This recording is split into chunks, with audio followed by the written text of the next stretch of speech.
మా కొత్త ఇంట్లో ఎంత భద్రంగా పెట్టిందో చూడండి. ఇవి పావురం గుడ్లు. సో, ఇయి చూసాక మేము ఒకటి డిసైడ్ అయ్యాము. ఖచ్చితంగా పీజియన్ నెట్ అయితే వేయించుకోవాలి అని చెప్పేసి. న్యూ బిల్డింగ్‌లోకి షిఫ్ట్ అవ్వక ముందే వేయించేసుకోవాలి అని చెప్పి పీజియన్ నెట్ వాళ్ళని పిలిచాము. వాళ్ళు మొత్తం మెజర్‌మెంట్స్ తీసుకొని ఇలా వర్క్ అయితే స్టార్ట్ చేశారు.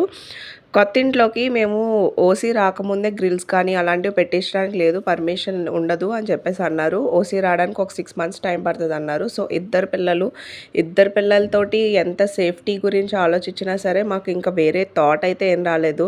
ఈ పావురం గుడ్లు చూడగానే ఒక ఐడియా అయితే వచ్చింది. ఈ పీజియన్ నెట్టే మంచి స్ట్రాంగ్‌గా వేస్తే గ్రిల్స్ లేకుండానే కొంచెం సేఫ్టీ ఉంటది కదా అని వేయించాము. చూడండి ఎంత స్ట్రాంగ్‌గా ఉందో. ఇదైతే ఎంత ఫోర్స్‌గా తోసినా సరే స్టిఫ్‌గానే ఉంది. ఇలా గ్రిల్స్ అండ్ ఇన్విజిబుల్ గ్రిల్స్ వేయడానికి ఇంకా టైం పడతది అన్నవాళ్ళు ఇలా చూజ్ చేసుకుంటే బెటరు. ఇదైతే సేఫ్టీయే పిల్లలతో. సో, పనిలో పని నేను యుటిలిటీకి కూడా వేపిచ్చేసాను. ఇప్పుడు నాకు కొంచెం సేఫ్‌గా అనిపిస్తుంది.